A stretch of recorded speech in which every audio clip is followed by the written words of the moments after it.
이스라엘은 이게 1년 달력 중요한 절기입니다. 그중에서 파란색은 성경에서 나온 거죠. 불임절, 뭐 2월절, 나팔절, 대속절. 그리고 이제 검정색은 독립한 후에, 건국한 후에 이제 현대 절기죠. 파란색은 다 쉬는 날입니다. 그리고 이틀, 막 일주일, 2주일 막 이렇게 쉬어요. 그리고 9월달 같은 경우는 지금이 6월달이면 7월달, 8월달 방학 들어가서 9월달 대학생들 학교 안 갑니다. 이번에는 10월 27일까지 방학이에요. 그러니까 11월 초에 개학. 그런데 또 작년에는 전쟁 터졌죠. 그래서 대학생들이 거기는 다 고등학교만 졸업하면 다 군대 갑니다. 그래서 가자지구나 이런 데 다 동원돼서 갔다가 1월 달에 개강. 그러니까 이게 이제 현대 이스라엘이에요. 네. 근데 오늘은 이걸 다 말하고자 하는 게 아니라 저 중에 가운데 있는 샤부옷, 77절, 오순절, 초실절. 지난주 12일이 77절 샤부옷, 똑같은 말입니다. 근데 명칭만 달라요. 샤부옷이었습니다. 샤부아가 일주일이라는 뜻인데 그것이 7번 되면 7749죠. 그래서 우리 한글로는 오순절이라고 하죠. 오순절은 이제 신약 성경에서 주로 나오죠. 그리고 초실절, 첫 열매를 거두는데, 자, 그런데 이게 이제 이스라엘에 보통 5월달에 샤부옷이 있습니다. 5월, 6월에 걸쳐서 이게 저희가 살던 집 바로 앞에 있는 그 학교에서 제일 가까운 집이 저희 집이었어요. 그 집에 있을 때 살 때 그때 오순절, 그러니까 77절 샤부옷을 맞이하게 된 건데 이게 초등학교에서 행사를 하는 겁니다.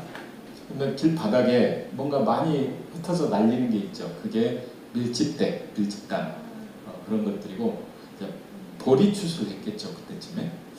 자, 그래서 이제 뭐라 그러나요? 우리 학교에서 그런 걸 준비할 때 아이들이 초등학생부터 이제 다 그걸 해요. 그런데 저 가운데 있는 꽃관을 쓴 여학생이 들고 있는 게 뭐 같아 보여요? 그거 잘 보세요. 예, 무슨 책처럼 생겼는데 이렇게 들고 있죠? 이게 샤봇과 관련이 있네? 예, 관련이 있습니다. 예, 모세가 이거 유명한 영화죠, 쉽게. 모세가 저기 시내산에 가서 두 돌판을 받아와요. 성경에 보면 이제 저 돌판에 쓰여진 글씨는 고증을 조금 더 했더라면 저 글씨로 안 했을 텐데 약간 자, 저렇게 돌판을 받아옵니다. 그리고 이제 초실제라고 한다고 했죠. 이건 뭐 영상인데 한번 잠깐 봐보세요. 혹시 볼륨이 나올까요? 소리가? 뭐 안 나와도 그림만 보셔도 괜찮습니다. 뭐 하는 거만 보는 거니까.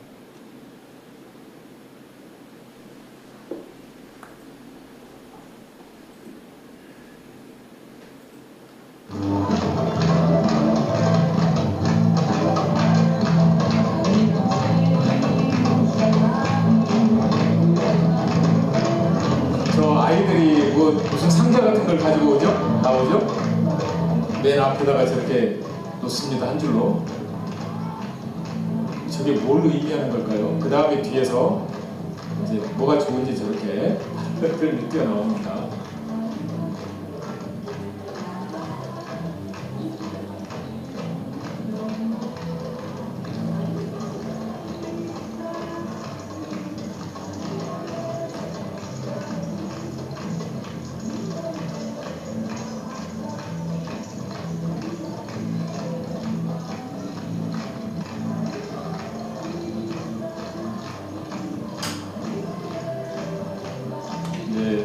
지금 바라보이는 방향이 모압과 아몬 요르단 쪽입니다. 저쪽이 모압과 아몬 요르단 방향입니다. 그리고 이제 북쪽 할몬산 쪽, 그리고 저희 집 예루살렘입니다. 여기가. 자, 우리가 성경에 나오는 7대 절기 중에 6월절은 출애굽할 때 마지막 10번째 재앙이자 결정타였죠. 그런데 그게 애굽에게는 심판이었지만 이스라엘 백성들에게는 하나님께서 그들을 넘어간다, 그리고 천사를 시켜서 오히려 넘어간다, 보호해 주신다는 그 절기가 6월절이죠. 그런데 이 6월절을 우리가 예수님의 구원 사역과 이렇게 비추어 보면 이해가 너무 쉽게 되죠. 아, 우리의 죄를 넘어가 주시는구나. 그래서 이 6월절은 유대인들에게 복음을 전할 때 아주 쉬웠어요. 그리고 우리가 성경에서 절기를 볼 때 아, 이게 마치 그림자인데 원형의 모습이 예수님으로 이렇게 성취되어졌구나 라고 그렇게 이해를 하죠. 예, 그렇습니다. 그런데 6월절 무교절까지는 이해가 되는데 그 다음에 있는 게 뭐라 그랬어요? 초실절, 그 다음에 초실절이 오순절, 샤부옷, 칠칠절인데 이게 문제인 거예요. 왜냐하면 이 오순절 때 시내산에서 모세가 40일에 걸쳐서 하나님으로부터 말씀을 받았는데 대표적으로 십계명을 받고 그 십계명의 두 돌판을 받죠. 그런데 여러분, 이 샤부옷이, 이 오순절이 예수님이다 복음과 연결시키기 되게 좀 어려웠었어요. 예를 들면 또 하나, 대속죄를 보죠. 염소 2마리 중에 1마리가 대신 지성소로 들어가고 이제 죽임을 당해서 그 피를 가지고 지성소로 들어가게 되고, 또 뭡니까? 그 송아지, 붉은 소, 그걸 진영 밖에서 잡습니다. 그래서 예수님의 십자가 지심을 이 붉은 소에 비유를 하죠. 예수님의 어떠한 사역을 하실 걸 이 붉은 소가 정확하게 진영 밖에서 죽임을 당하죠. 아, 예수님이 이 붉은 소처럼, 그리고 이 붉은 소에게서는 뭐 밖에 있는 거 이런 걸 다 분리하지 않고 통째로 태워버립니다. 그리고 어떤 이런저런 그 덧붙이는 풀들이 있어요. 지정한 그것과 함께 태워서 그 태운 재를 또 물에 해서 그 물로 이스라엘 백성을 향해서, 성전을 향해서 이렇게 정결케 하는 일을 했었어요. 전체적인 이스라엘 전체를 정결하게 하는 일이 대속죄였어요. 개인이 아니에요. 그리고 이 대속죄일 때 제사장이 많이 있죠. 근데 그 중에서 대제사장이 1년에 한 번 백성에게 먼저 보였다가 그 피를 가지고 어디로 들어갑니까? 성소를 지나 지성소로 들어가죠. 그리고 거기에서 다시 나오죠. 그리고 백성에게 보여야 합니다. 그때 백성은 다 밖에서 기다리고 있어요. 기도하면서 있었겠죠.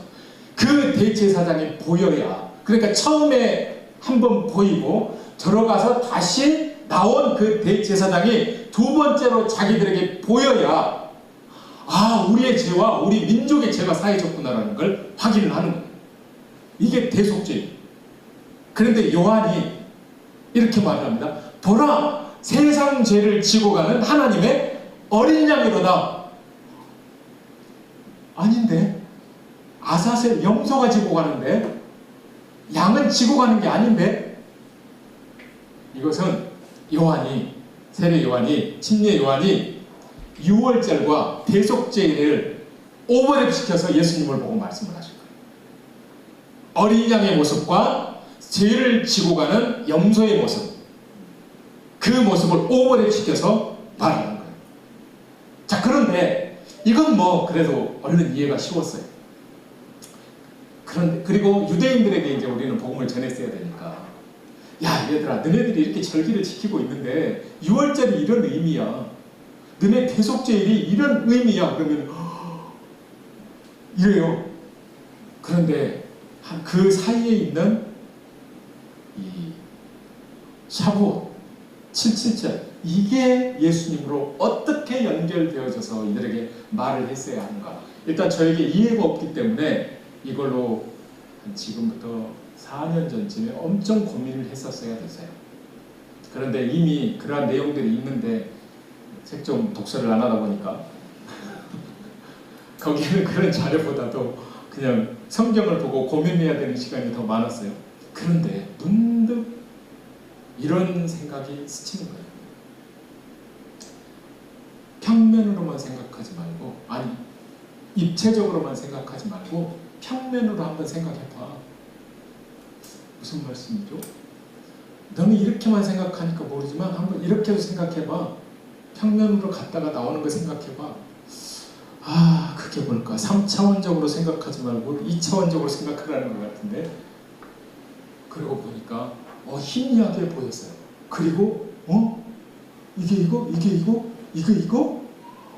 그러네? 마치 저는 서 있죠. 입체적이죠. 그런데 제 그림자는 눕혀져 있겠죠. 평면이죠. 그런데 인생인지라 이 땅 위에 있는지라 아직은 입체적으로 생각을 못하는 거예요. 그림자만 보고 고민을 해야 됐는데, 그 그림자가 뭘 말하는지를 이제 그림자를 보고 실체를 알 수가 있게 된 거예요. 그게 뭐였냐면, 말씀이 육신이 되어 우리 가운데 거하심에, 하나님의 말씀이 요한이 볼 때는 사람의 몸 육신을 입고 오는 것으로 보였죠. 그런데 소위 말하는 구약에서 출애굽한 광야에서 예수님께서 말씀으로 오셨는데, 말씀이신 예수님께서 그 당시의 사람들에게 보이는 육신을 입고 오셨는데, 그 육신이 뭐였냐면 돌판이었던 것이었습니다. 여러분, 이제부터 입체적인 것보다도 우리 지상에 사니까 한번 신의 산이 있다고 한번 생각을 해봅시다. 예수님은 실체예요. 하나님의 말씀이신 실체이세요. 그런데 그 말씀이 우리 인생들에게 다가오는 데 있어서 우리가 수준이 좀 인생이 바닥에 있으니까, 이 땅 위에 사니까 이 땅 위에 있는 수준에서 한번 생각을 해보자고요. 하나님의 말씀이 출애굽한 백성들에게 새로운 마음, 새로운 영, 새로운 삶의 방식, 새로운 하나님의 백성으로서 살게 하시는 그 계명으로 오셨는데, 무엇을 입고 오셨어요? 돌판으로 오신 거예요. 돌판. 거기에 하나님의 이름을 새겨주시고 10가지의 계명을 적어주시죠. 자, 여러분, 이건 하나님이 친히 쓰셨어요. 여러분, 동정녀 마리아에게 예수님이 잉태하신 것도 하나님이 친히 잉태케 하셨죠. 무엇을, 누구를 통해서요? 성령님을 통해서. 사람으로 한 것이 아니었어요. 자, 출애굽기 32장 15, 19절 한번 읽어봅시다. 시작. 모세가 돌이켜 산에서 내려오는데 두 증거판이 그의 손에 있고 그 판의 양면 이쪽 저쪽에 글자가 있으니 그 판은 하나님이 만드신 것이요 글자는 하나님이 쓰셔서 판에 새기신 것이더라. 여호수아가 백성들의 요란한 소리를 듣고 모세에게 말하되 진중에서 싸우는 소리가 나나이다. 모세가 이르되 이는 승전가도 아니요 폐하여 부르짖는 소리도 아니라 내가 듣기에는 노래하는 소리로다 하고 진에 가까이 이르러 그 송아지와 그 춤추는 것들을 보고 크게 노하여 손에서 그 판들을 산 아래로 던져 깨뜨리니라. 여러분, 여기에서 돌판이 무슨 죄입니까? 지금 모세는 40일 동안 하나님의 말씀을 듣고, 그리고 그 손으로 새겨주신 그 돌판을 가지고 내려오자마자 보고 있는 게 뭐예요? 백성들이 범죄함. 그런데 여러분, 이 범죄함이 애굽에서 진행됐습니까? 아니죠. 유월절을 거치고 바다를 가르고 나왔는데, 반석에서 물을 마셨는데, 그걸 거친 사람들이 지금 이렇게 하고 있는 거예요. 여러분, 소위 이렇게 그 우상을 만들고 또 그걸 경배하고 춤추며 먹고 마시고 했던 거 있죠? 그 우상 숭배했다는 거잖아요. 이 사람들, 요즘 말로 하면 그 사람들 천국에 합당한 자일까요? 아니, 유월절 지나왔잖아요. 바다를 가르고 나왔잖아요. 구원 받은 거 아니에요? 구원 받았잖아요. 믿음으로 받았잖아요. 아무런 그들의 공로나 행함 없이 믿음으로 받았잖아요. 믿음으로 유월절 행하고 나와서 받았잖아요. 그런데 이런 우상 숭배를 한 거예요. 자, 과연 이들은 이 상태에서 과연 구원받은 사람일까요? 그러면 옥장이 이렇게 말합니다. 그들은 애초부터 구원받은 사람이 아니었다. 지금 말장난하십니까? 6월절 지키고 바닥 가르고 나왔다니까요. 애초부터 구원받은 사람이라니까요. 처음부터. 그런데 지금 이러고 있는 거예요. 여러분, 지금 구약 성경입니다. 솔직히 구약이라는 말도 예수님 오기 전의 말씀이지, 구약이라는 말도 좀 어폐가 있어요. 그 판들을 산 아래로 던져 깨뜨립니다. 이 돌판이 무슨 죄입니까? 여기에서 우리는 야, 모세가 성격이 그 애굽에 그 한 사람 쳐 죽이는 거 아직도 덜 죽었네, 이렇게 좀 생각은 할 수 있어요. 그 힘으로 던져버렸습니다. 그런데요, 여러분, 그 르비딤입니까? 하나님과 이렇게 물 때문에 이 불평을 하잖아요. 그래서 이제 모세 보고 하나님 그러죠. 야, 바위를 명하여 물을 내라 하라, 이렇게 말을 했는데 어떻게 했어요? 모세가 내가 너희를 왜 물을 낼까? 물 내줄까? 팡팡 이렇게 쳤다는 거예요. 네가 이스라엘 백성들 앞에서 내 영광을 드러내지 못하였다. 그래서 내린 징벌이 뭐였죠? 가나안 땅에, 약속의 땅에 못 들어간다. 그래서 느보산에서 이거 요단강 그 몇십 미터가 뭡니까? 그거 진짜 요단강은요, 지금 가면 여기에서 저 뒤에 시계 정도 있는 넓이밖에 안 돼요. 우리는 요단 꼬랑이지. 이게 무슨 강입니까? 요단 시내도 이건 또랑이죠. 또랑보다 조금 더 크죠. 이 정도밖에 안 돼요. 그런데 거기를 못 건너가요. 물론 그때는 뭐 5월달쯤, 뭐 4월달쯤, 그래서 이제 비가 그래도 5월달까지 옵니다. 그러니까 좀 더 이제 뚝까지 조금 넘쳐서 넓을 수도 있었겠지만 야간 그걸 건너는 일이 아니었어요. 그런데 그걸 못 갑니다. 여러분, 반석 2번 그거 쳤다고 가나안 땅에 들어가는 거 그거 못 들어갔는데 하나님께서 친히 써주신, 그것도 시내산 위에서 40일 동안 먹지도 않고 마시지도 않고 주야로 하나님께서 써주신 그 말씀을, 말씀판을 던져서 깨뜨려. 그러면 이건요 그냥 우리 요즘 목이 많잖아요. 벽에 엥 붙어있으면 이거 우리 생각합니까? 안 합니까? 바로 베개 날아가죠. 저는 베개로 주로 잡아요. 그리고 베개가 푹 널찍하게 잡잖아요. 아니, 모세가 아무리 뛰어난 지도자라지만 하나님 보시기에 내가 방금, 여러분 아까 빵을 주셔서 감사합니다. 또 빵이 또 보이네요. 근데 이걸 집에서 손수 만들어 오셔가지고 이렇게 귀하게 삼켜주셨는데 그 빵을 한 입도 안 먹고 바로 바닥에다 누군가가 패대기를 쳤다고 한번 생각해보세요. 그 빵 만드신 분 마음이 어쩌겠어요? 심장을 꺼내서 패대기를 치지, 뭐 이런 느낌 아니었겠어요?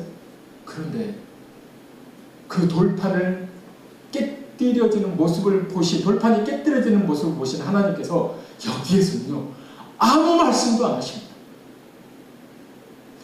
제가 말투를 들어보면 어느 지역 사람인지 아시겠죠? 저 밑에 전라도 하순 사람입니다. 거기서는 이렇게 말을 합니다. 월척이 없네.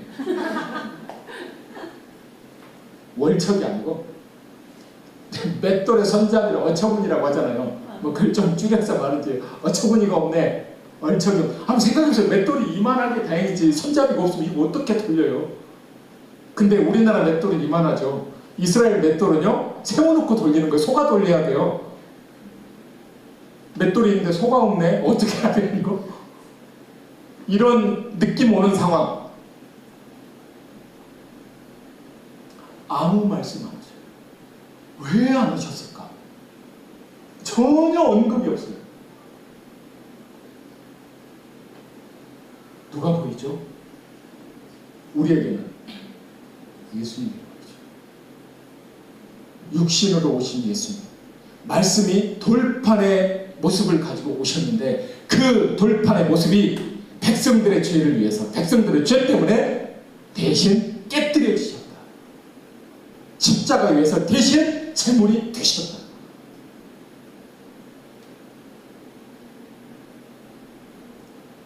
그리고 하나님께서 말씀하십니다. 모세야, 읽어볼까요? 시작. 그때 여호와께서 내게 이르시기를 너는 처음과 같은 두 돌판을 다듬어 가지고 산에 올라 내게로 나오고 또 나무 궤 하나를 만들라. 네가 깨뜨린 처음 판에 쓴 말을 내가 그 판에 쓰리니 너는 그것을 그 궤에 넣으라 하시기로 내가 조각목으로 궤를 만들고 처음 것과 같은 돌판 둘을 다듬어 손에 들고 산에 오르매 똑같은 돌판을 만들어 오라고 하십니다. 그걸 다시 시내산으로 또 올라가죠. 그랬더니 하나님께서 다시 똑같은 말씀을 그대로 써주세요. 뭡니까? 부활. 그런데 여기에서 하나님께서 한 가지를 더 말씀하시고 있어요. 뭐예요? 나무 궤 하나를 만들라. 이게 나중에 언약궤가 됩니다. 요즘 말로 하면 핸드폰 신형이 나왔는데, 요즘 갤럭시 뭐까지 나왔는지 모르지만 최신형이 나왔는데 알맹이만 줬어요. 그때는 하나님께서. 이게 태블릿이 돌판 그 개념하고 똑같습니다. 딱 줬는데 알맹이만 주신 거예요. 하나님께서. 뜨끈뜨끈한 알맹이만. 그러니까 던지니까 깨지죠. 그러니까 이제는 뭐까지 가져오라는 거예요? 케이스까지 가져와라. 이거 떨어져도 안 깨지네? 모르겠어요. 케이스까지 가져와라. 아차, 내가 실수했다. 그래서 말씀을 안 하셨나? 네 책임 아니다. 내가 케이스 가져오란 말을 안 했구나. 이건 뭐 무슨 말인지 아시겠죠?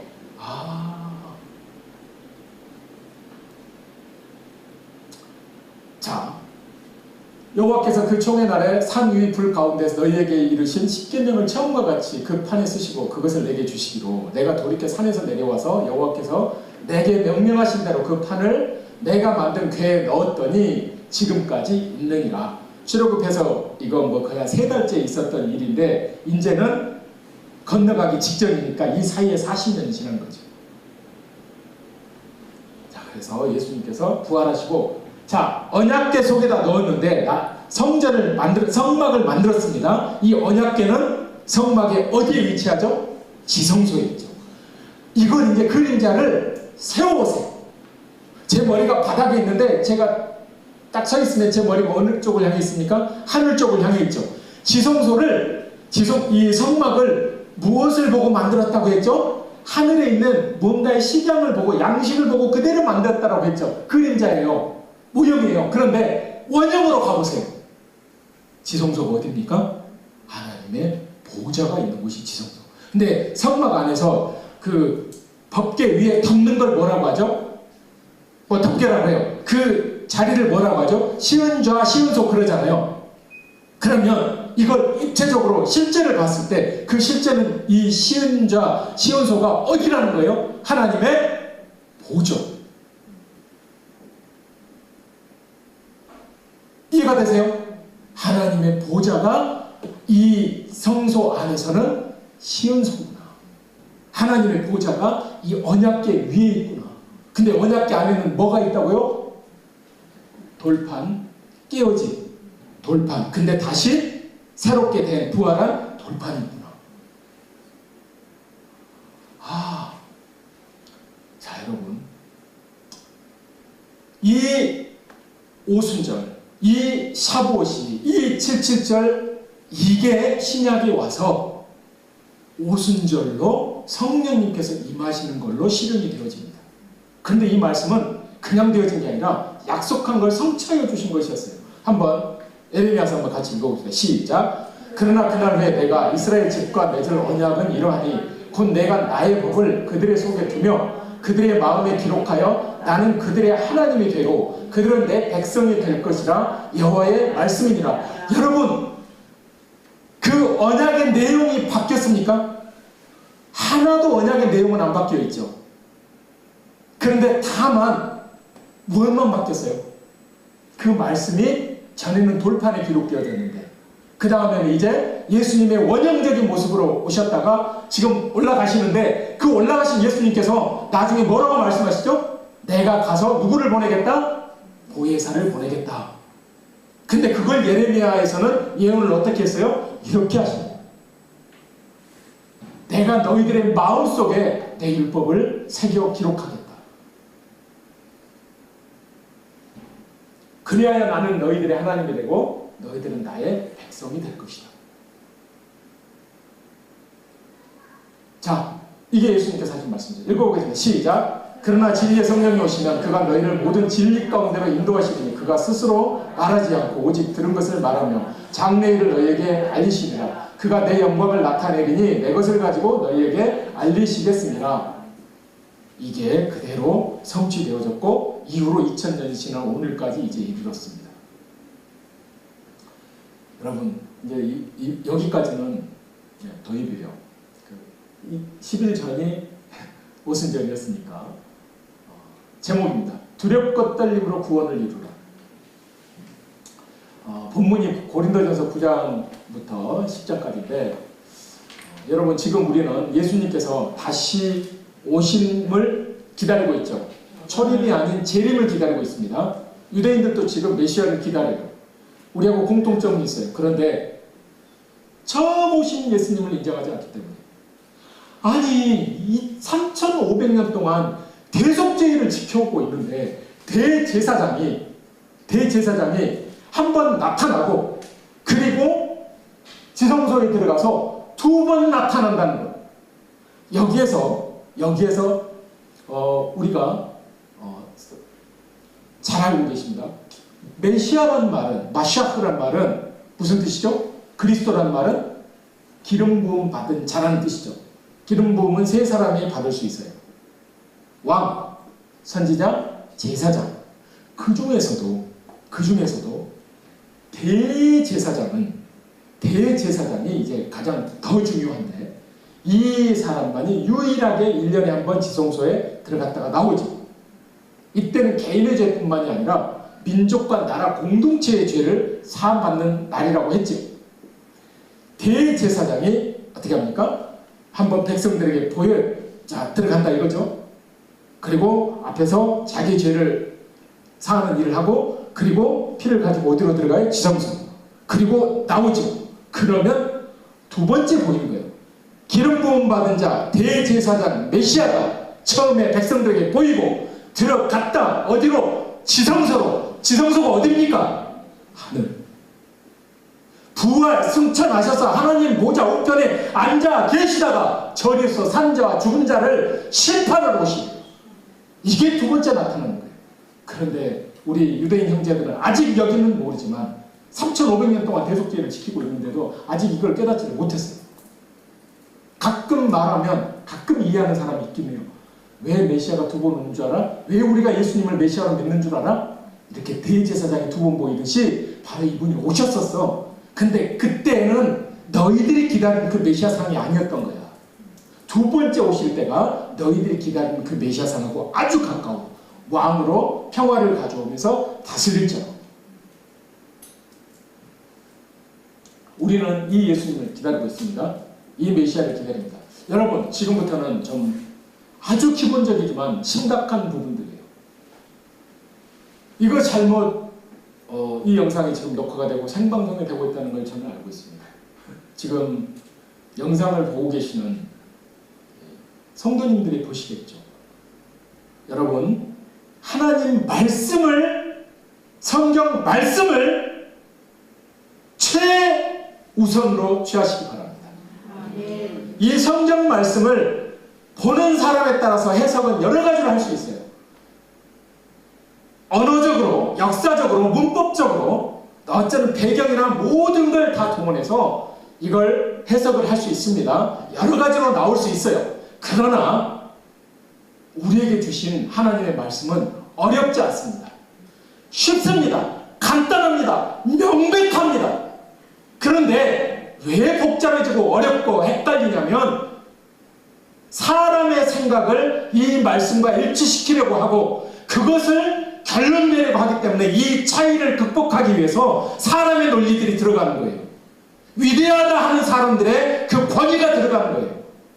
그런데 하나님의 말씀은 하나님의 말씀으로 이해되어져야 하고 성령의 조명하심으로 성령의 깨닫게 해주심으로 우리 가운데 깨닫게 되어진 말씀, 받아들여진 말씀, 그것이 하나님의 말씀입니다. 여러분 멀리도 가지 말고 오늘은 하나님의 말씀 안에서만 보도록 하겠습니다.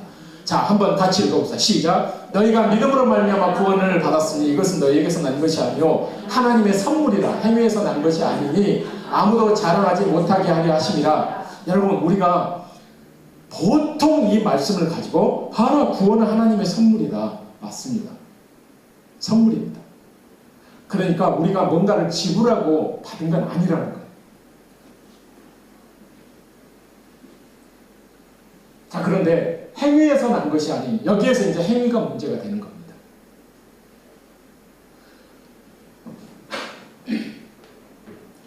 이스라엘 유대인들에게, 이스라엘 사람들에게 모세가 특히 신명기에서 이 말을 많이 합니다. 시마 이스라엘, 많이 들어보셨죠? 해봅시다. 시마 이스라엘, 이스라엘아 들으라. 오, 쉬운 말이에요. 시마가 들으라는 소리구나. 그런데 여기에서 시마는 들어라, listen, 뭐 아니면 hear, 뭐 이런 뜻이겠죠. 근데 우리가 단순한 동작의 의미로는 들으라는 뜻입니다. 그런데 이 말의 근본적인 의미는 듣고 행하랍니다. 듣고 준행하랍니다. 마치 이거죠. 우리 어머니, 아버지가 애들한테 말 좀 들어라 이런 거. 지금 말 안 듣는 거예요? 여기서 말 좀 들어라 이런 말은 무슨 뜻이에요? 말 듣고 말한 대로 좀 해라. 이게 심화예요. 하나님께서 계명을 주실 때 들으라 이스라엘아, 하나님의 계명을 말해 주셨어요. 들으라고 하는 거예요. 지금 여기에서 끝나는 겁니까? 아니죠. 듣고 순종하여 행하라. 그리하면 너희가 살겠고. 이게 심화입니다.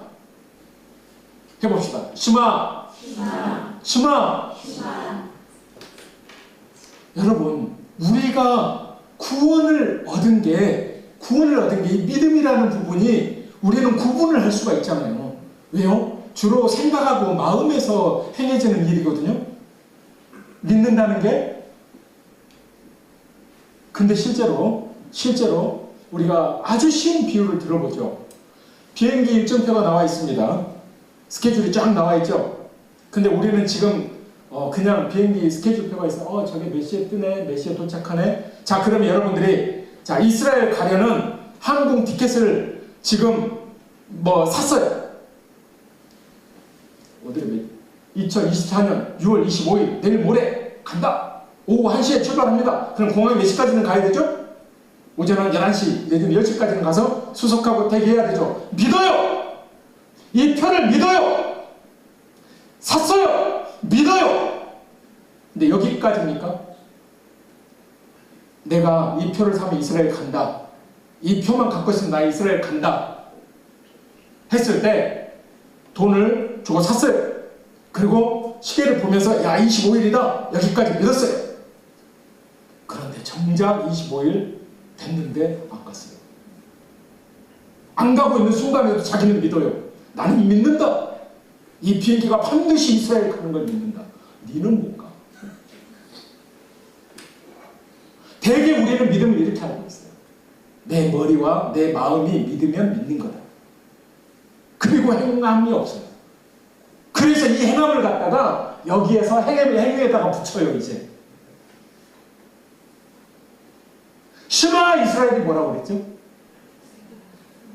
들어라. 믿었으면 순종하여 행하라까지가 시마의 처음이자 끝입니다. 믿음은요, 성경에서 말하는 믿음은요, 아브라함에게 의롭다 여기신 믿음은요, 들었는데 행하기까지 했잖아요. 거기까지가 믿음이라니까요. 여러분, 은행이 신뢰하죠? 그러니까 은행에다가 여러분 피 같은 재정을 예금을 하잖아요. 근데 나는 은행 믿어요. 오다 보니까 국민은행인데요. 국민은행 믿어요. 은행 앞에까지 갔어요. 들어갔어요. 뽑았어요. 돈 절대 안 맡겨요. 안 맡겨요.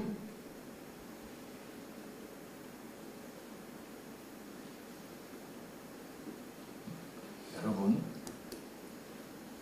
여기에서 행위는 구원을 얻고자 하는, 아직 구원받기 전에 구원을 얻고자 하는 그 무언가를 말하는 겁니다. 자, 그런데 여기에서 이제 뭐가 있냐면 구원을 받았으니라고 우리는 돼 있잖아요. 구원을 받았으니.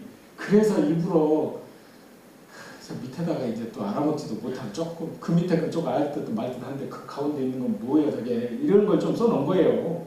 원래 저 언어로 쓰여져 있다고 하니까. 예스제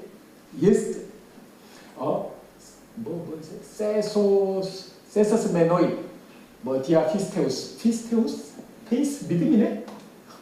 저게 밑에 있는 영어예요. 뭡니까? have been delivered.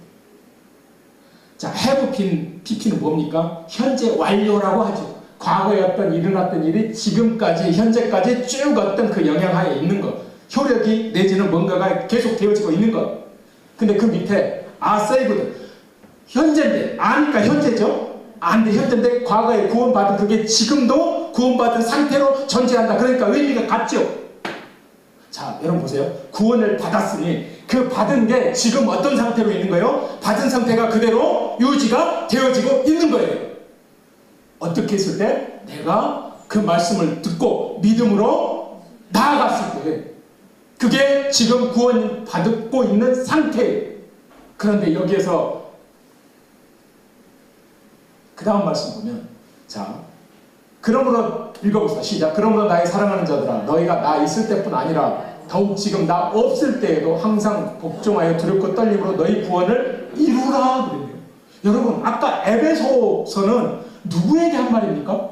에베소 교회에게. 누가 한 말입니까? 누가? 저자가 누구예요? 물론 성령님이시죠. 근데 누가 썼어요? 바울이 썼죠. 자, 빌립보서입니다. 빌립보 교회에게 에서보두 사빌라에서 빌은 그 빌라델피아 교회고, 아까 그 에베소는 그 에베소입니다. 첫사랑을 잃어버렸다는 그 교회. 근데 여기서 빌립보는, 자, 빌립보 있는 교회에게 썼는데 누가 썼어요? 바울이. 지금 교회에다 쓰는 거예요. 뭐라고 썼습니까? 지금 나 없을 때에도 항상 두렵고 떨림으로 너의 구원을 이루라. 아니, 우리가 지금까지 한글 성경만 봤을 때는 이미 구원 받은 거 아닌가? 이거 취소될 수 없는 그 구원 받은 거 아닌가? 이거 이미 과거 완료인데, 과거 완료도 아니죠. 보니까 현재 완료였어요. 지금까지 진행되어지고 있는 거예요. 그런데 지금 또 구원을 이루래요. 이걸 한번 성경에 있는 대로 보니까, 자, 메타포보, 여러분 포비아 공포 있죠. 두려워. 아, 거기서 나왔나 봐. 카이는 그리고 트로모, 여러분 트램블린 막 이런 거 있죠. 아, 둘 때 떠는 거 있잖아요. 아, 거기에서 나왔네. 그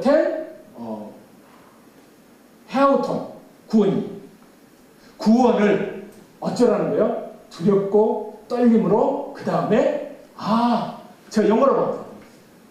소테리안 뭐 있는데, 자, keep working out your deliverance. 너의 구원을. 지금 working out은 뭡니까? 열심히 일을 해라. 끝날 정도로 일을 해라. 근데 그것을 일을 하고 있는 상태를 keep 지켜라. 뭡니까? 계속 너의 구원을 행하여 가라. 끝난 겁니까? 아니면 진행되는 겁니까? 우리는 계속 에베소서를 갖다 드리면서 과거 완료로 끝났다고 생각했어요. 바울이 이 교회다 이렇게 말하고 저 교회다 저렇게 말하네? 아니요. 똑같이 말하고 있습니다. 자, 근데 저 헬라어를 좀 더 보니까 카테르가 제스테 뭐 이런 게 있어요. 자, 그런데 그것을 그 영어로 번역하는 걸 보니까 accomplish 뭡니까? 성취하다, 이루다 이런 뜻이에요. 뭔가를 이루어라, 성취하라. 그 다음 뭐예요? produce, 생산해내라. 너희들의 구원을 지속적으로 이루어라. 내지는 저건 명령문이기 때문에 성취는 아직 완전히 성취되어지지가 않았다. 지금 이루어져 가고 있는 거지. 이런 의미가 내포되어져 있어요. 근데 지금이라는 건 뭡니까? 그 구원의 결과를 위해서 지금은 계속 전진해 나아가는 그것을 계속 붙잡아라. 이거예요. 그러기 위해서는 어떻게 해야 돼요? 두렵고 떨림으로 이루어가라. 지금 빌립보 교회 한 말입니다. 같은 바울이 말했어요. 구원에 대해서. 자, 그런데 이제 로마서. 이건 바울이 로마에 있는 성도들에게 말한 겁니다. 읽어봅시다. 시작. 또한 너희가 이 시기를 알거니와 자다가 깰 때가 되었으니 이는 이제 우리의 구원이 처음 믿을 때보다 더 가까웠습니다. 아니 이 양반 이쪽에서 계속 딴소리 하는 것 같네. 아니면 자기가 전에 했던 말 잊어버렸나? 아니면 로마서가 가장 먼저 쓰여졌고 에베소서가 나중에 쓰여졌나?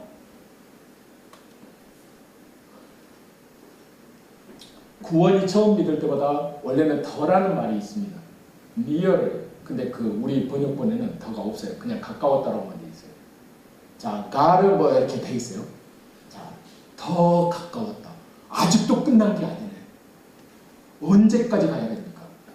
우리의 구원을 이루어가는, 지켜가는 그 열심히 keep working out을 하는 그것은 언제까지 해야 돼요? 그게 대답해 봅시다. 언제까지? 이룰 때까지, 주님 오실 때까지. 그렇죠. 우리가 주님한테 가던가 주님이 우리한테 오시던가까지 그때까지 계속해 가야 될 일인 거예요. 개인적으로 보자면 여러분들이 주님 앞에 오실지 가실지 그분이 우리에게 오실지 지금은 비등비등한 그런 느낌이 좀 들어요.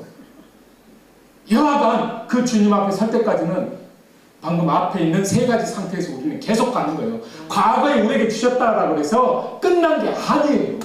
과거 완료 형태는 어느 과거에 시작해서 과거로 끝나버린 거죠. 지금 있는지 없는지 몰라요. 그런데 아까 우리가 봤잖아요. 에베소서는 과거에 어떤 것이 지금까지 그 유효한 상태로 계속 되어지고 있는데 이것을 잘 지켜라. 언제까지? 주님 만날 때까지. 이게 우리에게 주신 구원이라는 개념이었어요. 그리고 우리의 상태를 말하는 것이었어요. 그러니까 여러분 그런데 이제 성경에 우리가 다 신약입니다. 지금부터는 좀 장절이 긴데 우리 한번 여기를 볼까요? 구원의 확신이라는 부분에 있어서 저도 원래는 장로교에서 아주 신앙생활을 오래 했습니다. 메이저 장로교에서. 지금 제가 고등학교 1학년 때부터 교회를 다녔으니까 지금 거의 한 40년 됐죠.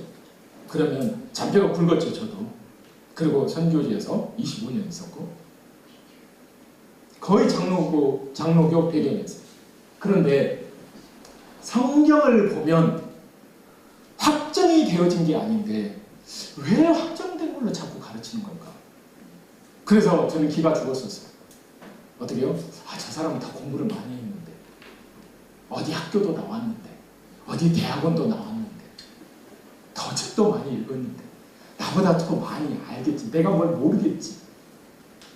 성경 아닌 다른 나머지 많은 책들을 몇 년간을 더 배웠을 텐데 내가 모르는 그 뭔가를 더 배웠으니까 그렇게 말을 하겠지. 또 성경은 저렇게 우리가 모르는 언어로 쓰여져 있잖아요. 거기에는 또 그런 뜻이 있는지 몰라. 나는 한글로만 보니까.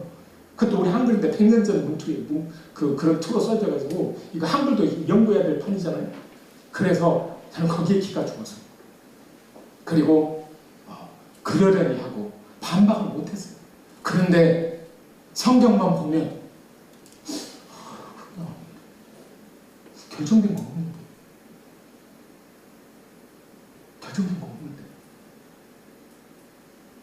자, 이것도 고린도 전서입니다. 자, 누가 썼죠? 바울이. 누구에게 썼죠? 고린도 교회에게. 에베소서나 빌립보서나 고린도나 다 그쪽 동네예요.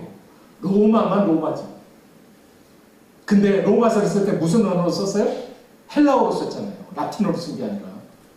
그때는 이 문화가 헬라 문화가 지배적이라. 로마 제국의 수도도 라틴어를 쓰기는 썼지만 행정 법률 용어는 그런 걸 썼지만 이런 어떤 문화적인 용어라든가 모든 건 다 뭘로 썼어요? 헬라어로 썼어요. 거기에 헬라어를 이해하는 사람들이 많은 그걸 썼던 거죠. 자, 그런데 한번 읽어보겠습니다. 시작. 내가 내 몸을 쳐 복종하게 하면 내가 남에게 전파한 후에 자신이 도리어 버림을 당할까 두려워함이로다. 자, 중간에 건너뛰고요. 형제들아, 나는 너희가 알지 못하기를 원하지 아니하노니 우리 조상들이 다 구름 아래에 있고 바다 가운데로 지나며 모세에게 속하여 다 구름과 바다에서 세례를 받고 다 같은 신령한 음식을 먹으며 다 같은 신령한 음료를 마셨으니 이는 그들을 따르는 신령한 반석으로부터 마셨음에 그 그 반석은 곧 그리스도시라. 여러분 지금 이 상황이 언제입니까? 소위 말하는 구약이잖아요. 언제요? 지금 이 글이 쓰여지기 전 1500년 전 어디에서 있었던 일이에요? 출애굽한 그 홍해 바다를 가르면서 있었던 일을, 그리고 바로 나와서 있었던 일을 말하는 거잖아요.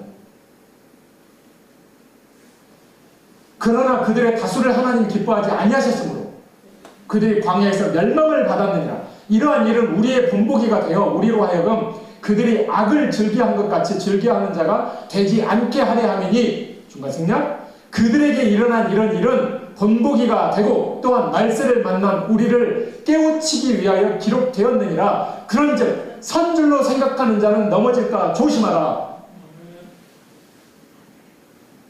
선줄로 생각하는 자, 구원을 받은 줄로 생각하는 자는 넘어질까 조심하라.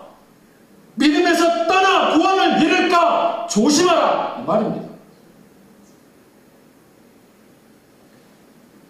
그들이 광야에서 멸망을 받았느니라. 여러분 성경을 보십시오. 천국 어디에 구석이 멸망이라는 천국이 있어요? 있습니까? 성경 어디에? 천국 어디에? 천국인데, 진짜 천국인데 이름이 멸망. 이런 천국이 있습니까? 멸망을 받았느니라. 이건 무슨 말입니까? 천국 하나님 나라 못 갔다는 거예요. 못 갔다는 거잖아요. 아니 원어를 찾을 것도 없잖아요.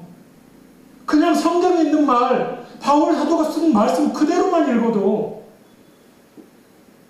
너무 명백한데, 여러분, 자 그러면 이제 예수님 말씀으로 한번 가보죠. 예수님이 이런 말씀하셨어요. 너희 오른쪽 눈이 범죄하거든 어떻게 해버려라? 빼버려라. 뭐 예수님 어쩜 그렇게 과격하신 말씀을? 아니 그래도 눈으로 어떻게 범죄하겠어요? 안대를 차고 가면 되시던가 뭐 이렇게 가려라 뭐 이러시던가지 어떻게 눈을 빼라고 하십니까? 근데 백체 중에 하나가 없이 불구가 되어 천국에 들어가는 것이 백체로 온몸이 성하여 어디에 들어가는 것보다 낫다고요? 지옥에 들어가는 것보다 낫다. 여러분 천국과 지옥 정해져 있습니까? 아니면 그 사람의 행하기 나름입니까?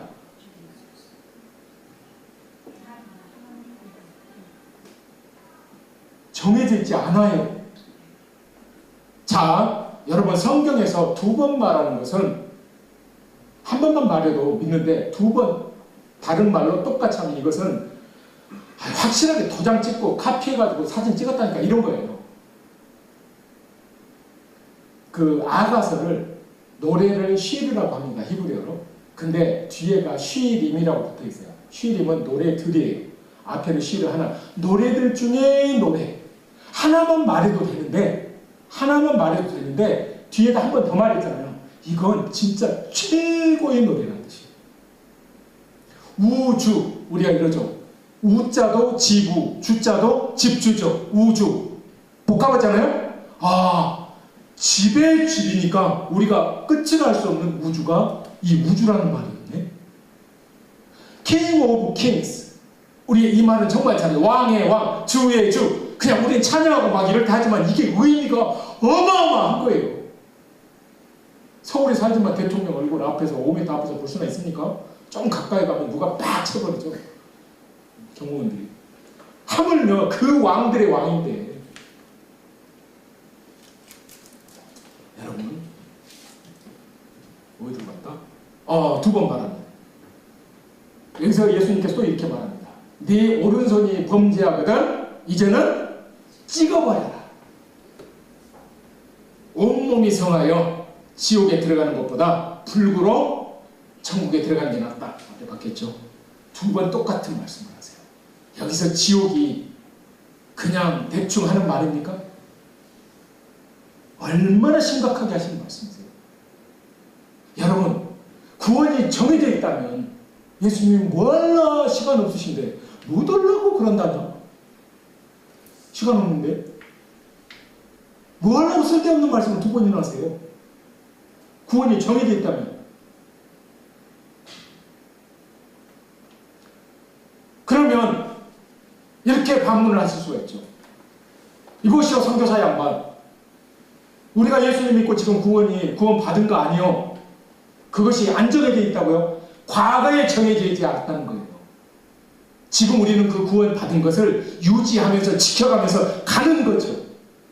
자, 이것을 제한적이지만 쉽게 비유를 들어서 말씀을 드리겠습니다. 결혼을 하면 아이를 갖죠. 참외를 꿈속에서 100개를 따먹어도 아이 못 갖습니다. 전설 고향을 100번을 보고 어디 우물가에서 참외만 떠나기를 기다리면서 그걸 100개를 주워 먹어도, 요즘 그 참외 시즌이잖아요. 내가 너무 세대 차이가 나는 비유를 들었나? 우리 청년이 이해를 못하는 길이요? 참외를 먹으면 어떻게 아이하고 뭔 상관일까? 너무 깜빡깜빡. 그죠? 알아요? 모르죠? 어머니한테 물어보세요. 옛날에 어떤 처자가 있는데 우리 수도가 안 나올 때 우물이라는 데가 있어요. 근데 거기에 참외가 저쪽에서 이렇게 둥둥 떠내려오더래. 그러니까 아이고야 참외다 하고 그걸 내컷 먹었는데 아이를 가진 거예요. 이게 전설고. 그러니까 옆에 있는 아이를 갖고 싶은 어떤 아주머니가 나도 아이를 갖고 싶다 해서 그 우물가가 참외 내려오기만을 기다리는데 어떤 참외 장사가 가다가 넘어져가지고 지기가 엎어졌네? 전전전전 참외가 오는 거야. 그것을 있는 대로 갖다 주었어. 큰 거, 작은 거, 이쁜 거, 안 좋은 거. 하나만 먹어도 알을 갖는데 이걸 수십 개를 가져왔으니 혹은 집에서 참외만 먹은 거 2박 3일 동안 아이를 가졌을까요? 못 가졌을까요? 개수를 모르겠어요. 이거 기적인데 이걸 몰라버리면 그러면 우리 앞에 있는 누님한테 한번 물어보세요. 여기 아이를 가졌을까 못 가졌을까? 엄마예요, 엄마. 아, 누님. 엄마예요. 엄마. 자, 가졌을까요? 못 가졌을까요? 아, 참외 안에도 씨가 그 한두 개가 있어요? 내 몸으로 들어왔잖아요, 씨가.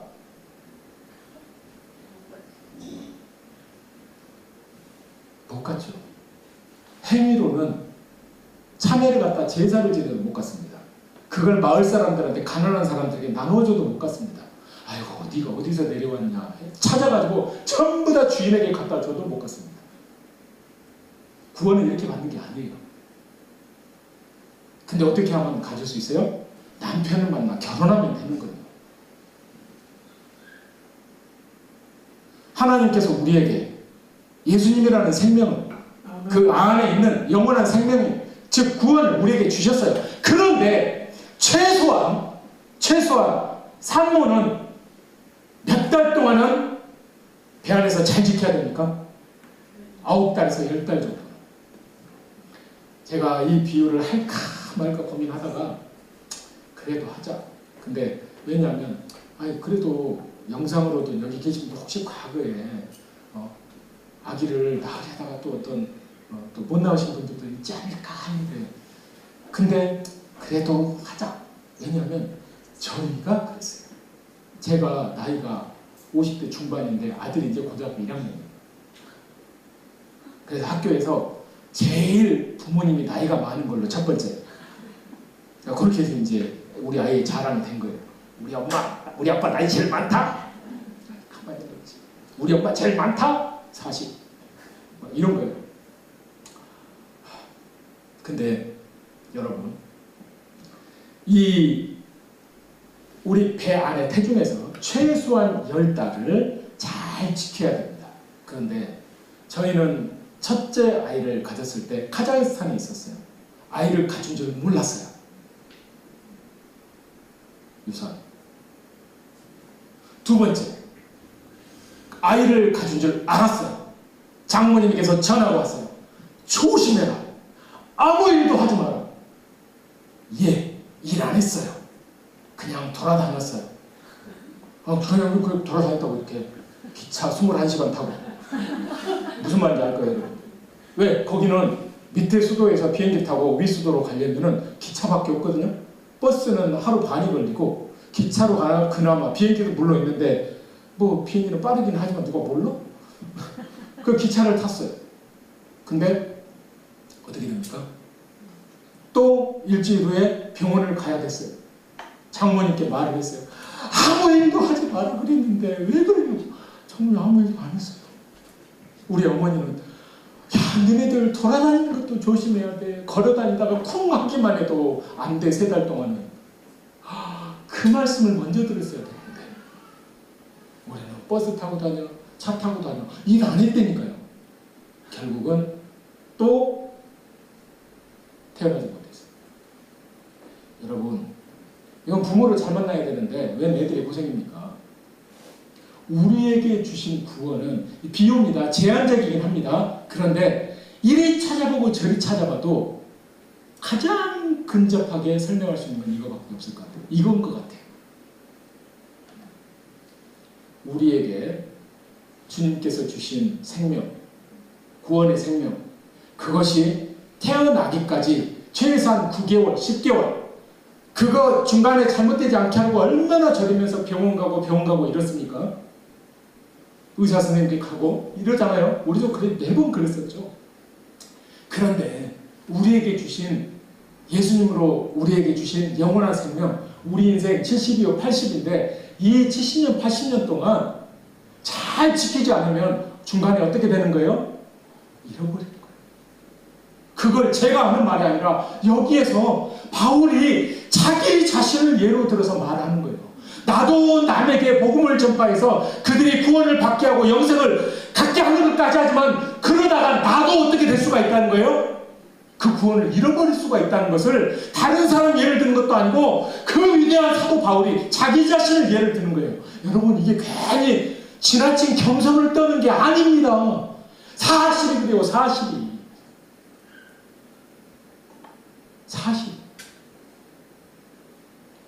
출애굽할 때 백성들이 그 범죄함으로 인해서 있으니까 하나님이 내가 다 쓸어버리고 모세야 너를 통해서 네 자손을 통해서 내가 다시 한 민족을 일으키겠다 이 말씀하죠. 그러니까 모세가 뭐라 그럽니까? 굿 이럽니까? 나이스 이럽니까? 아니요. 그리하지 마옵소서. 하나님이 이끌어내긴 했는데 지켜내지를 못했다. 아유 저 하나님 능력도 마지막에 능력이 딸렸나 보다. 이렇게 이방 사람들이 비방할까 두렵습니다. 하나님 그리하지 마옵소서 하면서 하나님을 설득을 시켜서 막았어요. 그랬더니 하나님께서 이 말씀을 하십니다. 내가 생명책에서 지워버린다는 말씀을 하세요. 그게 출애굽기에 있어요.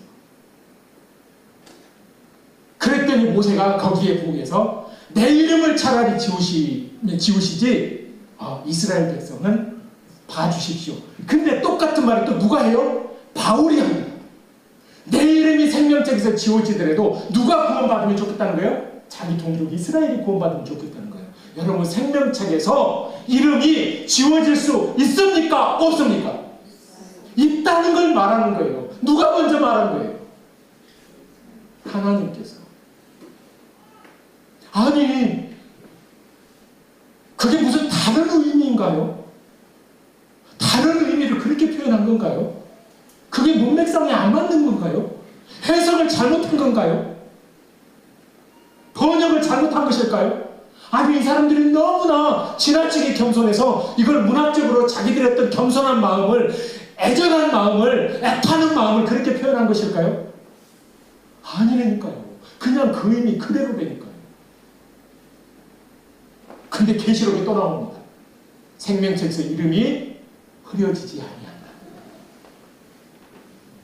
한 번 나오면 근데 두 번, 세 번, 네 번까지 나오네. 너무나도 명확하고 버젓이 있는데 이걸 왜 거부하는지, 왜 부인하는지. 우리에게 주신 생명 지켜야 됩니다. 예수님께서 우리에게 그분이 오셔서 깨워주시고 박살나서 우리 죄신 십자가 위에서 회개하신 거예요. 그 길을 그래서 우리가 오늘날 예수님의 이름으로 회개하면 예수님께서 회개하신 그 제물되심이 오늘날 우리에게 되는 거예요. 그게 구약, 소위 말하는 구약 성경에 5가지 제사가 다 그런 거 아닙니까? 백성들이 범죄하면 자기 형편을 맞게 제물을 가져오죠. 그리고 그 위에 염소나 뭐 소나 양이나 위에 안수를 하죠. 뭡니까? 자기의 죄가 이미 전가가 되는 거잖아요. 그걸 누가 잡아요? 자기가 잡아요. 살 떨리는 일이죠. 내가 이렇게 죽어야 될 건데 얘가 대신 죽는구나. 그러면서 잡으면서 지금 뭐 하고 있을 거예요? 이게 회개하는 거예요. 근데 오늘날은 이 회개를 말하지도 않아요. 회개 없는 구원.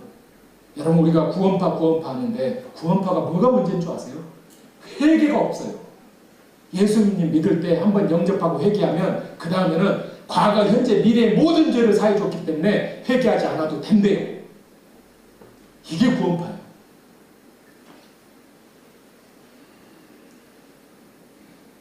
번지점프를 하러 갔는데 번지점프 기사가 있고 밑에 그물 없잖아요. 번지점프는. 야, 믿은 거 뛰어내려라. 네가 여기 워커 티켓 끊어서 여기 온 것은 이제는 여기에서 뛰어서 갈 수 있는 거야. 여러분 뭘 해야 되죠? 옆에 아무리 그 안전 요원이 있다 하더라도 뭘 해야 되죠? 벨트를 채워야 될 거 아니에요. 그거 없이 믿어 뛰어내려. 누구 잡으려고? 바울은 그걸 두려워했어요. 모세도 그걸 두려워했어요. 계시록에서 그 마지막 때 그 말을 받아서 전해준 요한도 그걸 두려워해서 말을 한 거였어요. 구원은 우리가 주님 볼 때까지 100% 정의되어 있다고 말할 수가 없어요. 다만 오늘을 또 내일이 온다면 내일을 두렵고 떨림으로 지켜갈 뿐이에요. 이루어가는 거예요.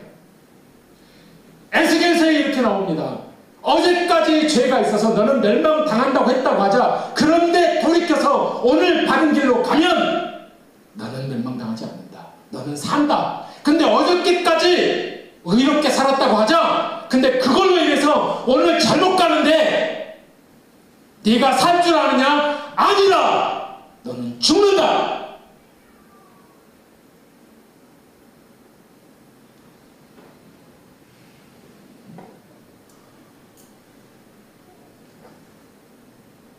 여러분, 구원의 확신이 뭔가? 이거에 속지 마십시오. 구원의 확신은요, 우리가 3단론법적으로 구원을 받는 게 아닙니다.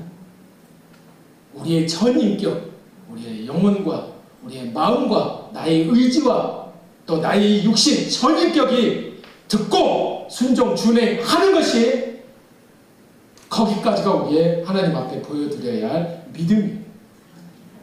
근데 여기에서 머리, 마음까지는 가는데 몸은 아니다. 몸으로 행하는 게 뭡니까? 그 사람의 열매죠. 근데 열매가 아니에요. 제가 성결교에서 이제 들어와서 1년 반이 됐는데 올해 1월 달에 이제 어떤 일이 있어서 땅을 조금 소유하게 됐어요. 20평. 근데 들판에 있어요. 밭이에요. 저희가 이제 선산이 있는데 거기에 조상들이 그때는 칙령이라고 하는 게 종이에서는 있지만 실제로 가면 어디가 어딘지 모르잖아요. 막 길대 있고 또 요만큼 나무 땅 들어와서 막 농사 짓고 있고 딴 사람이 들어와 짓고 있고 가봤더니 우리 땅 한 100평이나 되는 거 3분의 2는 딴 사람이 농사 짓고 있어요. 나머지 이제 한 30평 찾은 거죠. 근데 기타진 데다가 비가 와서 거름될 만한 걸 싹 쓸어서 돌밖에 없길래 그 옆에다가 그냥 밭을 좀 갈았어요. 근데 그래서 그러는지 감자를 심었어요. 농사 지어보셨어요? 근데 성격이 급하고 뭘 몰라서 감자를 뭐 이렇게 싹을 틔워야 된다네? 감자에 싹이 나서 잎이 나서 그래서 싹 틔운 감자를 샀어요. 근데 그걸 또 썰어야 된다네요? 근데 유튜브를 보니까 불에다가 이렇게 달구든지 알코올로 칼을 소독을 해야 된대요. 한 번 자를 때마다. 이걸 어떻게 해요? 그 감자가 한 박스인데. 그래서 그냥 잘랐어요. 근데 이 싹이 난 부분을 4등분 하는가 이렇게 잘라야 되는데 그것도 못하겠어요. 그래서 나중에 거기 밭에 박스로 가서 그냥 그 모종삽 있죠. 그걸로 퍽퍽 쪼갰어요. 그리고 심었어요. 일주일 후에 2주일에 갔어요. 싹이 몇 개나 안 좋아서 한 100몇 개를 심었는데 뽕뽕뽕 몇 개나 안 좋아하세요? 와, 그래도 어리숙한 그 농사꾼이지만 이 생명력이 있어서 그런지 와, 거의 다 났어요. 하면 와, 그랬구나 이럴 것 같잖아요. 거의 안 났어요. 딱 하나 났어요. 그래서 이것들이 왜 이렇게 소식이 없네 해가지고 다시 모종상으로 팠어요. 모든 감자를 한번 진짜 거의 절반 이상을 팠어요. 다 형체가 없어졌어요. 감자 껍데기만 남아있어요. 녹아버린 거예요. 그래서 유튜브를 다시 봤어요. 봤더니 칼도 소독을 해야 되지만 잘랐잖아요. 그 자른 면을 옛날에는 집 있죠, 집. 단단 집을 태워서 그 재 있죠. 그걸 묻혔어야 됐대요. 소독을 해서 그래 안 썼는데 그걸 뭐 할 테긴다. 그냥 갖다 그냥 싹 났다 그러면 심어버렸죠. 쫙 건드려버렸어요. 농부가 미련하니까 죄 없는 감자는 고생이지. 내게 주신 하나님의 은혜의 구원을 잘못 배워서 내지는 무식해서 욕 아닙니다. 무지해서 잘못 알아서 잘못 가르침 받아서 그러나 그 결과를 누가 책임져 주냐고. 눈 떠보니까 엉뚱한 데 있으면 누가 책임져 주냐고요. 여러분 말씀이 있는 그대로. 그런데요, 원래 감자는 3월달에 4월달에 심으면 날씨가 추우니까 비닐로 런칭을 해줘야 된다. 뭐 런칭 덮어줘야 된다 이거죠. 땅을 보호를 해줘야 된대요. 근데 제가 이 감자를 심겠다고 이제 밭이 있다는 사실을 4월달에 알았고 감자를 심어보자. 아무것도 없는 마사토니까 감자 고구마를 심으래요. 그래서 이제 감자를 선택했는데 가보니까 뭐 아무 걸음기가 없는 거죠. 그냥 모래인 거죠. 운동장 같은 흙이. 그러니까 거기다 감자를 심으라고 해서 했는데 한번 다 죽었잖아요. 그래서 이제 5월 말 6월 초가 됐어요. 6월 초. 그러면 지금 6월 중순 하순 넘어가는데 12일 전에 감자를 또 심었어요. 이제 이건 무슨 뜻인지 알 겁니다. 원래는요, 지금 장마철 어제부터 비 오기 시작했잖아요. 6월 중순에 다 이제 수확해야 돼요. 하지 감자, 여름 감자는. 아니, 남 다 거둘 때 이제 심고 있으니, 그래서 저 옆에 경계를 넘어와서 농사지은 그 할아버지는 이미 감자 등골 다 제거하고 뭐 또 부직포로 덮어놨더라고. 뭐 다른 거 심으려고. 와, 저 있었더라면 좀 얻을 수 있었는데 그거 다 캐가 버리셨네. 그래도 저기까지는 우리 땅인데 깨끗한 거예요. 근데 제가 어제 지금까지 한 10일 일주일 가까이 비가 하나도 안 와서 어제 비 온다고 하길래 갔어요. 근데 6월 초순에 제가 화순 초놈이라고 그랬잖아요. 화순에서 버스를 타려고 내려서 버스를 타려고 하는데 이쪽 정거장에 이쪽으로 가서 마치 갔는데 가다 보니까 그 야채를 파는 데가 있어요. 야채? 콩을 좀 살려고 검은 콩을 들어갔는데 검은 콩도 있는데 감자도 있는 거예요. 방털만한 감자들 박스로 있는 거예요. 6월 초에. 그래서 아주머니 저 감자 씨감자죠? 그래. 다 가져가. 몇천 원에 줄게. 그럼 몇만 원이거든요. 그럼 몇천 원에 준다는 거예요. 할렐루야 속으로 내 사람에서 3분의 1 깎였겠네. 그래서 절반만 주세요. 아니 그냥 다 가져가. 얼마 줄게? 4분의 1 가격인데? 5분의 1 가격인데? 그래요? 주세요. 해가지고 파란 이제 되겠는데 12kg. 그걸 이제 들고 2kg를 걸어가야 돼요. 근데 가다가 비닐을 잘못 째가 빵꾸가 나가지고 줄줄줄 흘러. 그래서 어떡하냐 이거. 그래서 절반 덜어서 다른 비닐 꺼내서 담고 이거 다시 여기 묶어가지고 이제 이렇게 털레털레 가는 거죠. 차가 쭉 지나가다 속도를 좀 줄이면서 우웅 가고 옆에서 차가 쭉 지나가다 우웅 가고 이 길을 걸어가려고 하나 이렇게 운전사들이 이제 보고 그렇게 간 것 같아요. 2km 들어가야 돼요. 그런데 덩어리째 이게 밤톨만 하잖아요. 싹이 다 나 있어요. 안쪽에 있어요. 덩어리로 팍팍 심고 이번에는 흙도 대충 덮었어요. 너무 전에는 막 한 뼘을 파버렸거든요. 그래놓고 10cm를 덮어버린 거예요. 그러니까 속에서 아주 그냥 골아버리지, 썩어버리지. 그래서 이번에는 요만큼 심고 흙도 한 3, 4cm만 덮어줬어요. 그래서 일주일 전에, 지금부터 일주일 전에 갔는데 저쪽에서 싹이 뾰릇. 지난번에는 100개 심어서 하나 사더니 이번에는 한 3개 사네. 이번에는 감자 농사는 틀렸나 보다 하고 유튜브를 봤어요. 그러니까 하는 말이 장마 지기 전에 감자는 다 수확하시기 바랍니다. 물이 차서 감자를 둘러싸버리면 다 녹아버립니다. 이런 거. 아이고야, 나는 장마 시작하는데 이제 감자 씨 뿌렸네. 근데 또 어디 유튜브를 보니까 가을 감자라는 게 있대요. 그것은 7월, 8월 장마 지나놓고 심는 거래요. 이럴 때도 심어? 찾아봤죠. 그랬더니 그것은 그 다음에 심을 씨감자를 만들기 위해서 심기도 하고, 또 제법 어떻게 키우면 몇 개는 식량으로 쓰고, 어떤 것은 내년 봄에 이제 씨감자로 쓴다는 거예요. 그래, 월농사는 되랬지만 그래도 혹시나 모르니까 해보자 하고, 대신 중요한 게 있대요. 왜 썩냐? 물이 차면 썩는다. 그래서 배수를 잘 시켜줘야 된다. 그래서 제가 어제 가서 그 배수해 주려고, 비가 그렇게 오는데 100 몇 미리 왔잖아요. 그 비를 맞고 한 5시간에 걸쳐서 배수 작업을 했는데, 땅이 이쪽에가 물이 고이니까 그 물을 빼려면 더 파야 될 거 아니에요. 파고 파다 보니까 막 여기 막 상처도 나 있고 물집 잡혀 있고 막 지금 온몸이 삭신이. 그래서 어제 집에 와서 8시쯤에 잠들어서 새벽 1시 반에 잠이 깼어요. 그리고 지금까지 잠을 못 잤어요. 그러니까 이제 또 이런 집도 처음이지. 버스에서도 한두 시간 자고. 근데 지금 정신이 그러니까 일이 왔다 갔다 해요. 그래도 근데 지금 농사를 그렇게 지어놨는데, 이제 씨를 뿌려놨는데, 어제 갔더니, 저는 배수해 주려고 갔는데 어제 갔더니 놀라운 일이 났어요. 어떻게 됐을까? 뒤에 고개를 끄덕끄덕 하시는 분들 감자 농사 지어보신 것 같아. 몇 프로 살았을까요? 많이 달라질 것 같아요. 95% 살았어요. 와. 싹 나왔고 20cm, 30cm까지 줄기가 올라왔어요. 장마만 잘 넘어가면 되겠다. 배수만 잘 이렇게 시켜주면 되겠다 해서 어제 비가 아침 9시 그 전부터 왔는데 오후 2시, 3시까지 계속 왔거든요. 물이 계속 고이는 거예요. 그거 빠질 때까지 경사를 계속 맞춰주면서 배수 작업하면 5시간 했어요. 근데 비가 오는데도 족족 빠지니까 고이지를 않는 거예요. 그러면 이제 한 달만 지나보자. 한 달만 지나면 장마가 지나겠죠? 나중에 한 달 후에 다시 불러주세요. 어떻게 됩니까? 아니요, 그것만 제가 연락드릴게요. 감자 또 다시 다 녹아버렸습니다.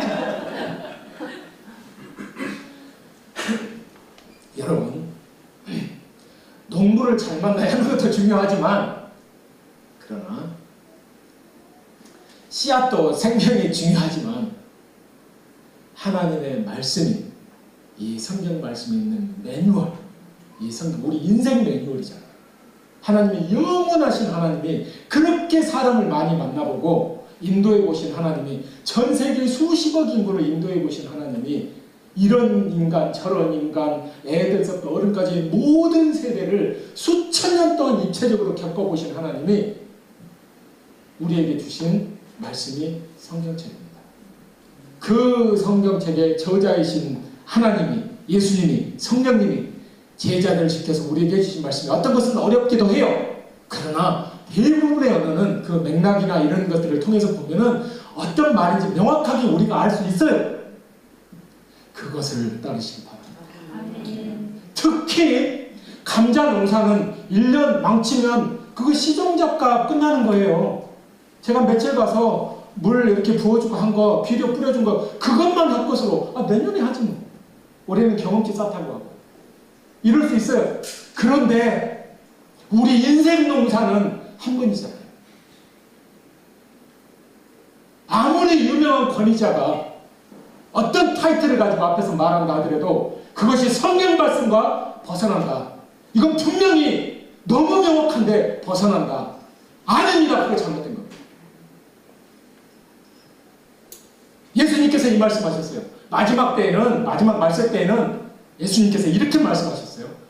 내가 그리스도다. 내가 메시아다. 즉, 이것은 직접 악법으로 인용을 하자면 예수아가 메시아다 라고 말하면서 사람들이 말을 한다는 거예요.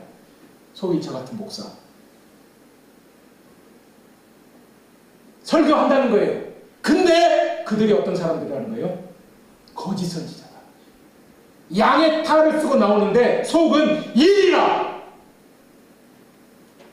그리고 또 어떻다는 거예요? 소경이 소경을 인도한다. 이런 사람들이 나온다는 거예요. 여러분, 다 예수님이 메시아입니다라고 말한다 하더라도요, 그 사람 중에 양의 탈을 쓰고 온 늑대가 있다는 거예요. 근데 자기가 늑대인지 몰라요. 양인 줄 알아요. 그걸 앞에 성도들도 전부 다 양인 줄 알아요. 누구 하나 속이는 거 없어요. 솔직하게 해요. 배운 대로 해요. 그런데 그게 진리가 아니다. 그게 소경이 하는 짓이었다. 라는 걸 경험하는 시대가 올 것이다. 그걸 어떻게 분별합니까? 하나님의 말씀. 참된 구원의 확신은 내가 하나님의 말씀에서 떨어질까? 오늘도 내일도 떨어질 수 있다. 그러나 내가 나를 붙들어 주시는 그 하나님, 나를 인도해 주신 하나님 믿고 내가 그 정해진 길 안에서 믿음으로 계속 가야지 하면서 이런 두려움과 떨림으로 내가 주님 만날 때까지 가야지, 이런 두려움과 떨림으로 가는 게 구원의 확신이라면 확신일까? 뭐 3단 논법적으로 이렇게 해서 나한테는 구원이 있다, 확신 빡, 이런 구원의 확신 없어요. 이건 거짓 구원의 확신입니다. 거짓 구원의 확신. 사랑하는 더처치 교회 성도님, 그리고 지금 영상을 통하여서 이 메시지를 듣고 계시는 성도 여러분, 참된 구원의 확신은 오늘 내가 주님 앞에 분명하게 서 있는가? 죄인들이 재물을 가지고 오면서 그 머리에 손을 얹으면서 그 재물을 잡을 때 내가 이렇게 죽어야 하는데 나를 위해서 주님께서 이렇게 죽으셨구나. 내가 이 죄를 다시는 짓지 않고 떠나야 되겠다.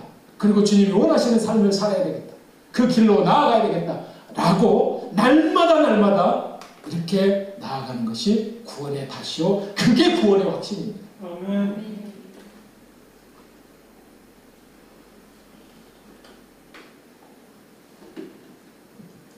말씀 하나가 있어서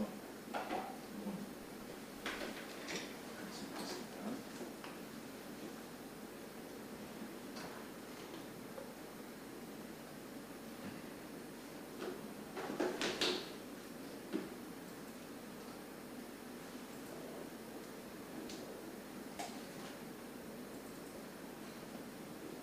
여러분, 혹시 이렇게 어떤 분이 이런 말씀을 하세요. 아니, 로마서에 보면 이렇게 나와 있습니다.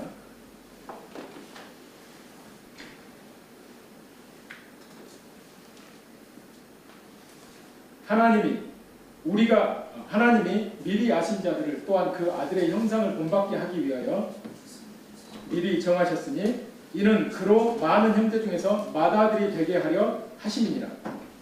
또 미리 정하신 그들을 부르신 그들을 또한 의롭다 하시고 의롭다 하신 그들을 또한 영화롭게 하셨느니라. 그런즉 이 일에 대해 우리가 무슨 말을 하리요? 만일 하나님이 우리를 위하시면 누가 우리를 대적하리요? 자기 아들을 아끼지 아니하시고 우리 모든 사람을 위하여 내주시니까 어찌 그 아들과 함께 모든 것을 우리에게 주시지 아니하겠느냐? 누가 능히 하나님께서 택하신 자들을 고발하리요? 의롭다 하신 이는 하나님이시니 누가 정죄하리요? 죽으실 뿐만 아니라 다시 살아나신 이는 그리스도 예수시니 그는 하나님 우편에 계신 자요 우리를 위하여 간구하시는 자시니라. 누가 우리를 그리스도의 사랑에게서 끊으리요? 환난이나 공고나 박해나 기근이나 적신이나 위험이나 칼이랴. 기록된 바 우리가 종일 주를 위하여 죽임을 당하게 되며 도살당할 양같이 여김을 받았나이다 함과 같으니라. 그러나 이 모든 일에 우리를 사랑하시는 이로 말미암아 우리가 넉넉히 이기느니라. 내가 확신하노니 사망이나 생명이나 천사들이나 권세자들이나 현재일이나 장래일이나 능력이나 높음이나 깊음이나 다른 어떤 피조물이라도 우리를 우리 주 예수 그리스도 예수 안에 있는 하나님의 사랑에서 끊을 수 없으리라. 이 본문의 말씀을 가지고 한 번 구원받은 사람은 하나님이 천국으로 인도할 때까지 절대 버리지 않는다. 구원받기로 작정된 자 절대 버리지 않는다. 어떻게 해서라도 끌어낸다. 말씀이 나와 있지 않냐? 이렇게 말합니다. 이 말씀이에요. 근데 여러분, 여기에 빠져있는 게 있어요. 누가 정죄하려 해요. 누가 정죄하리? 지금 구원에서 끊어낸다 안 끊는다 그 말이 아니라 누가 정죄하리? 첫 번째. 두 번째, 여기에 언급이 안 되어져 있는 게 있습니다. 다 있죠. 근데 이건 죄는 아니에요. 벌거벗음, 가난한 걸 말하죠. 위협, 죄는 아니에요. 그런데 죄는 달라요. 에덴의 동산에 아담과 하와를 지으셨는데 그 하나님의 그 에덴이라는 곳의 동쪽에 거기에 누가 와서 유혹을 합니까? 사단이 와서 감히 하나님이 만들어 놓은 그 완벽한 곳에 와서 누가 와서 유혹을 해요? 어떻게 유혹을 해요? 말씀을 어기도록 그리고 범죄하도록. 범죄는 우리를 하나님의 사랑에서 끊습니다. 또 하나, 그러면 나는 범죄했는데요.